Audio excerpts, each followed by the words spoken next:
Você sabia que o nosso calendário, que tem Jesus Cristo como nosso marco zero, famoso antes de Cristo e depois de Cristo, começou lá na escolha da data da Páscoa cristã? Nesse vídeo eu vou te fazer entender de verdade como começou o ACDC que você muitas vezes vê nos livros.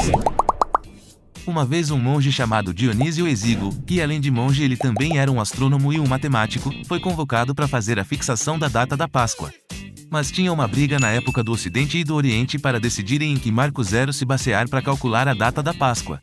Então o monge Dionísio tentou se basear no calendário joriano, mas o calendário juliano, que é lunar, tinha essas discordâncias também. Ele pensou então em um outro calendário, o calendário dioclesiano. Dioclesiano foi um imperador que assumiu o império em 284, e as datas em Roma eram contadas a partir de Dioclesiano. Para simplificar, os anos em Roma começaram a ser contados a partir da data do nascimento desse imperador. O problema é que Dionísio não podia marcar a data da Páscoa cristã, que é a principal festividade do cristianismo, a partir de um perseguidor de cristãos. Imagina só isso, não teria a menor coerência. Diocleciano perseguia, prendia e matava cristãos no ano 303, então o monge teve a brilhante ideia de pegar como referência Jesus Cristo. Ele foi se baseando em Jesus desde o seu nascimento, a partir daí ele vai marcar a sua morte e a sua ressurreição, que aí sim, foi escolhido o dia da Páscoa cristã. O fato que chamou a atenção de estudiosos é que Dionísio se apoiou no Evangelho de Lucas, no capítulo 3, versículo 23, que diz que Jesus tinha 30 anos quando começou o seu ministério. No entendimento do monge, quando Jesus começou seu ministério, Tibério, o imperador, tinha 15 anos que governava. Com esses fatos e cálculos e tendo como referência a fundação de Roma, ele chega à conclusão de que Jesus nasceu no ano 753 em dezembro. Mas o problema é que no Evangelho de Mateus, ele afirma que Jesus nasceu quando Herodes estava vivo. Você se lembra daquela passagem dos bebês que foram perseguidos e mortos por causa do rei Herodes?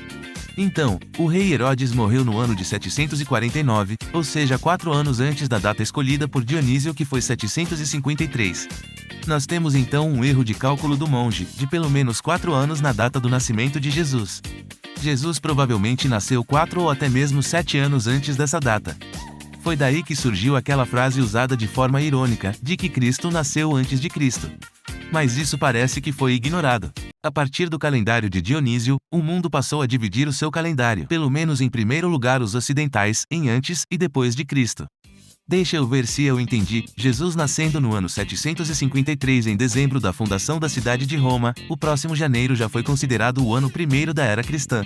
Mas o mais interessante é que esse calendário não se fixou de um jeito rápido pelo mundo, e só no 8º século, Beda, que era outro monge, lá na Inglaterra, fixou essa divisão do mundo de antes e de depois de Cristo para os ingleses. E no mesmo século os franceses também aderiram. Aos poucos o calendário foi ganhando o mundo, mas somente no século XV não só o Ocidente, mas todos os outros países passaram a adotar esse calendário de antes e depois de Cristo. Muitos escritores, indo na contramão até hoje, ainda preferem citar antes da Era Comum e depois da Era Comum, ao invés de antes de Cristo e depois de Cristo. Isso acontece porque quando falamos a respeito de AC ou DC, estamos falando da cultura cristã. Isso exclui outras tradições religiosas, como por exemplo, a tradição judaica. Você já deve saber que os judeus não creem que Jesus de Nazaré seja o Cristo, o Messias enviado por Deus. Então, por causa disso, o calendário judaico ainda hoje marca o ano 5777, como sendo contado desde o 6º dia da criação de Deus. Assim também são os islâmicos. Muitos historiadores dão preferências de usar antes da Era Comum e depois da Era Comum, porque hoje nós sabemos que Dionísio Exíguo cometeu um pequeno erro no cálculo para estabelecer justamente a data do nascimento de Jesus de Nazaré. Jesus teria nascido mais ou menos nos anos 6 a 4 a.C. Por conta de não fazer muito sentido, também é um dos motivos para o uso de A, E, C, antes da Era Comum e D, E, C, depois da Era Comum. Faça parte você também desse início do canal, e nos ajude a alcançar mais pessoas com a palavra de Deus, deixando o seu gostei e compartilhando. Paz e graça, e até o próximo vídeo.